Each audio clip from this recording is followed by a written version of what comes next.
দর্শক শ্রোতা, স্বাগত আরেকবার স্মাইল টিভির আরো একটি লাইভ সংযোগে।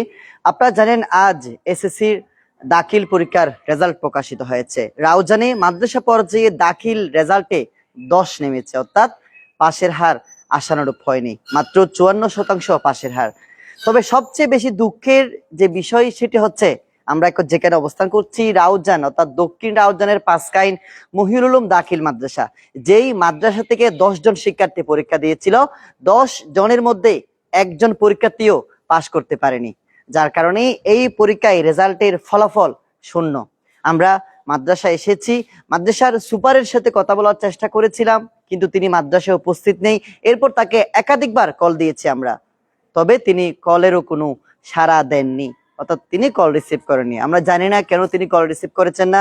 মাদ্রাসার সুপার হচ্ছে মাওলানা আতাউল মুস্তাফা।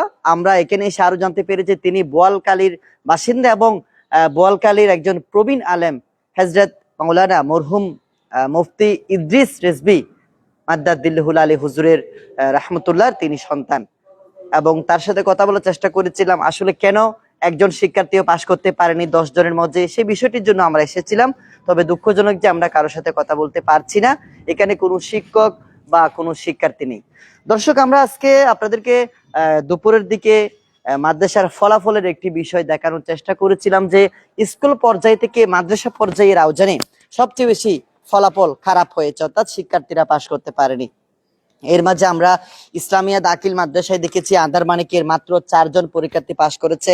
এছাড়া আরো বেশ কয়েকটি মাদ্রাসায় দেখতে পেয়েছিলাম যে ফলাফল একেবারেই আশানুরূপ হয়নি, হতাশাজনক মাদ্রাসার ফলাফল। দর্শক, আপনাদেরকে জানাতে চাই দক্ষিণ রাউজানের বাগওয়ান ইউনিয়নে অবস্থিত এই মাদ্রাসাটি, এখানে সুন্দর একটি মসজিদ দেখা যাচ্ছে। আরো একটি সুখবর হচ্ছে এখানে সুবিশাল একটি এতিমখানা রয়েছে। এছাড়া এখানে একটি হযরত বরফির আব্দুল কাদের জিলানির একটি আস্তানা শরীফ আমরা এখানে দেখতে পাচ্ছি। সুপ্রিয় দর্শক শ্রোতা, এই মাদ্রাসা 1989 সালে প্রতিষ্ঠিত হয়েছে এবং আজ যে ফলাফল এখানে প্রকাশিত হয়েছে সেই ফলাফলে মোট আমরা তালিকায় দেখতে পেয়েছি উপজেলা মাধ্যমিক শিক্ষা অফিস থেকে মাত্র 10 জন পরীক্ষার্থী কিন্তু এখানে পাশ করেছিল।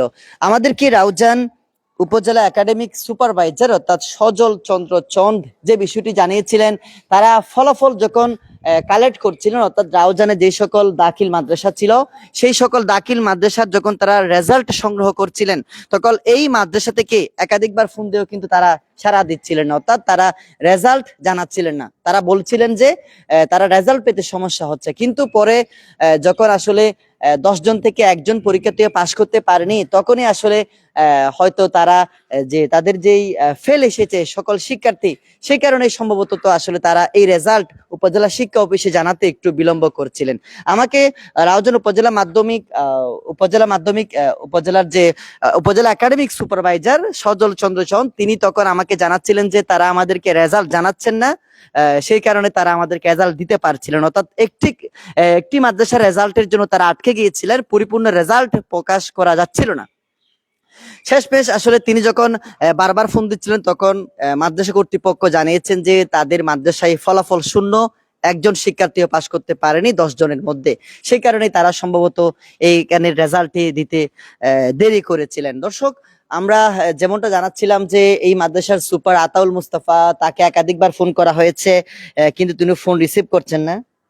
আমরা তাকে আরো একবার কল দেওয়ার চেষ্টা করছি, তিনি কল রিসিভ করে কিনা একটু দেখার জন্য তার সাথে একটু কথা বলার চেষ্টা করেছিলাম যে তিনি যেহেতু মাদ্রাসার সুপারিনটেন্ডেন্ট হিসেবে দায়িত্বে আছেন, কি কারণে আসলে রেজাল্টে 10 নেমেছে বা একজন শিক্ষার্থীও পাশ করতে পারেনি সেটি জানার জন্য একটু ট্রাই করেছিলাম, কিন্তু কল রিসিভ করে আমরা আরো একবার কল দিচ্ছি তাকে।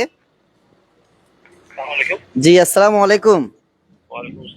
আমার নাম আরফাত হুসাইন, সাংবাদিক, আমার দেশ পত্রিকা কাজ করি। আমি কি আপনার সাথে একটু কথা বলতে পারি? আপনি কি পাঁচকাইন মহিউল উলুম দাখিল মাদ্রাসার সুপার মাওলানা আতাউল মুস্তাফা মহোদয় বলছেন? আচ্ছা, আপনার পরীক্ষার্থী ছিল 10 জন, একজনও পাশ করতে পারেনি না? জি, এটা আসলে কেন এমন হয়েছে যে রাউজানের মধ্যে শুধুমাত্র একটাই মাদ্রাসা যেখানে একজন পরীক্ষার্থীও পাশ করতে পারেনি, একটু বলবেন? কিছু তো বলবো নিজেকে, বলবো এটা কোনো ভাষা খুঁজে পাচ্ছি না আজকে। না, মানে এখানে কি আপনার মাদ্রাসার শিক্ষকদের কোনো সমস্যা নাকি শিক্ষার্থীদের সমস্যা, কোন বিষয়টা আপনি দায়ী করবেন? না, শিক্ষকরা ছাত্রের মোতাবেক পড়াইয়ে ওদেরকে এজে করে পাঠাইছে। জি ওখানে তখন আমাদের শিক্ষক যায় না, জি গার্ড টার্ড দেয় না, কেন বলছেন? জি। এখন আপনি তো যেহেতু মাদ্রাসার সুপার হিসেবে আপনার কি বলার আছে যে একজনও পাশ করতে পারেনি এ বিষয়ে? এটা তো আমার ভাই, আমি কি আপনাকে কি ভাষায় বলবো? আমি ভাষা আমার খুবই কিছু বলতে পারতেছি না। না, এখানে আপনি দুর্বলতা কার দেখতে পাচ্ছেন এটা একটু বলবেন, মানে কার দুর্বলতা রয়েছে এখানে? শিক্ষার্থীদের দুর্বলতা রয়েছে, বা এমনও হতে পারে যে অনেক সময় যে শিক্ষার্থীরা ক্লাসে আসে না, ক্লাস করে না, এমনও তো শিক্ষার্থীদের দুর্বলতা এটা তো আছেই। জি। ওখানে 10 জন শিক্ষার্থী টোটাল না মোট? জি জি। আচ্ছা, আপনাদের ওই যে পরীক্ষার মূল পরীক্ষার আগে যে প্রাথমিক যে পরীক্ষাটা দেওয়া হয়, টেস্ট পরীক্ষা যেটা বলি আমি, ওটাতে কয়জন পরীক্ষার্থী ছিল? ওখানে আমাদের 15 জন ছিল।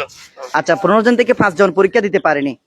হ্যাঁ, 15 5 জন দিতে পারে নাই, আবার দুইজন ফর্ম ফিল আপ করাইয়ে পরীক্ষা অ্যাটেন্ড করে নাই। আচ্ছা আচ্ছা, তার মানে 10 জন 12 পরীক্ষা জনের দিয়ে। মধ্যে। জি। আচ্ছা, 10 জনের মধ্যে আপনার কয়জন ছাত্র আর কয়জন ছাত্রী? ওখানে সবগুলো ছাত্র। ও, কোনো ছাত্রী নেই? জি, নেই। আচ্ছা আচ্ছা আচ্ছা, এর আগে কি কখনো হয়েছে যে আপনার না না মাদ্রাসা না, একজন আমার পাশ করতে এরকম পারেনি? হয় নাই। আমার অনেক সময় গেছে তো রোজার মধ্যে, আমি অনেকবার জি, এই মানে ভালো করেছেন। সব ভালো করছি। এগুলো আমার তথ্য দেখলে জি, জি। 99 থেকে আপনি পাবেন। তাহলে এইবারই প্রথম আপনার মাদ্রাসা থেকে একজন এবারে পাশ প্রথম করতে আমার পারে? পড়াটা জীবনের মধ্যে হয়নি। আচ্ছা আচ্ছা আচ্ছা আচ্ছা, এটা তাহলে আপনি সাংবাদিক হিসেবে আপনি একটু নিজের থেকে ভাষা ঠিক করিয়ে একটু বলবেন যে প্রতিষ্ঠান দিয়ে সারতে বসছেন।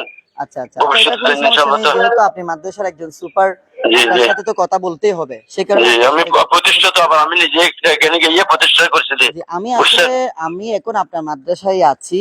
আমাদের সাথে আরো একজন কালের কণ্ঠের মাল্টিমিডিয়ার সাংবাদিক আছেন, কিন্তু আপনি তো হয়তো মাদ্রাসা শেষ করে চলে গিয়েছেন আর কি, না? জি জি ও, আজকে তো এসেছিলেন?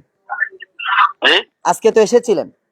জি, আসছে আসছে, জি জি আচ্ছা, আপনাকে অনেক ধন্যবাদ। তাহলে আপনি শিক্ষার্থীদের দুর্বলতাকে দেখছেন, জি জি পাশাপাশি এই আর কি, না? জি। ঠিক আহ, আছে, স্কুল যেভাবে অভিভাবকে স্পেশাল টিচার টিচার দিয়ে পড়াই, জি বুঝছেন? জি। মাদ্রাসা তো ওগুলো করে না। ও আচ্ছা, আপনাদের অ্যাডহক কমিটির সভাপতি কে? কি হলো সাহেব? ও, এখনো নতুন কোনো সভাপতি হয়নি, না? না না, ও আচ্ছা, আপনাকে অনেক ধন্যবাদ। জি, দোয়া ভালো করবেন। থাকবেন। হ্যাঁ, জি জি, ইনশাআল্লাহ। আসসালামু আলাইকুম। দর্শক ধন্যবাদ। আমরা এতক্ষণ এই যে মাসকান মহিউল উলুম দাখিল মাদ্রাসার সুপার মাওলানা আতাউল মুস্তাফা মহোদয়ের সাথে কথা বলেছি। তিনি, আপনারা হয়তো লাইভে সংযুক্ত ছিলেন, সবকিছু দেখেছেন যে তিনি মাদ্রাসার শিক্ষার্থীদের কিছুটা দুর্বলতাকে দায়ী করছেন, সেই পাশাপাশি যে অভিভাবকদের থেকে যে একটা সচেতনমূলক যে একটা নিয়মিত তদারকি, সেই বিষয়টি কিন্তু তারা দায়ী করছে। অর্থাৎ মহিউল উলুম দাখিল মাদ্রাসা থেকে টোটাল 10 জন শিক্ষার্থী ছিল, তার মধ্যে 10 জনই কিন্তু ছাত্র ছিল, কোনো ছাত্রী অর্থাৎ কোনো মেয়ে শিক্ষার্থী ছিল না। দর্শক, এ হচ্ছে রাউজানের পাঁচকাইন মহিউল উলুম দাখিল মাদ্রাসা থেকে আমরা যুক্ত হয়েছি, যে এই মাদ্রাসা থেকে একজন শিক্ষার্থীও পাশ করতে পারেনি। কেন পাশ করতে পারেনি সেই বিষয়টি জানার জন্য মূলত আমরা এখানে এসেছিলাম। তবে মাদ্রাসার সুপার এখানে ছিলেন না, কোনো শিক্ষার্থীও এখানে নেই, যেহেতু বিকেল হয়ে গিয়েছে, মাদ্রাসার কার্যক্রম সমাপ্ত হয়েছে, সেই কারণে তারাই ধারাবাহিকতা ভাবে তারাই চলে গিয়েছেন। আমরা চেষ্টা করেছিলাম ফোনে কথা বলার জন্য, তিনিও আমাদেরকে ফোনে সে বিষয়টি তিনি আবেগপ্রবণ হয়ে গিয়েছেন। আসলে যেহেতু একজনও পরীক্ষাতে পাশ করতে পারেনি, তার নিশ্চয়ই খারাপ লাগার কথা। এ হচ্ছে রাউজানের সর্বশেষ পরীক্ষার সর্বশেষ পরিস্থিতি। এতক্ষণ থেকে আমি যুক্ত হয়েছিলাম পাঁচকাইন মহিউল উলুম দাখিল মাদ্রাসা থেকে, আমি মোহাম্মদ আরফাত হুসাইন। ধন্যবাদ সবাইকে।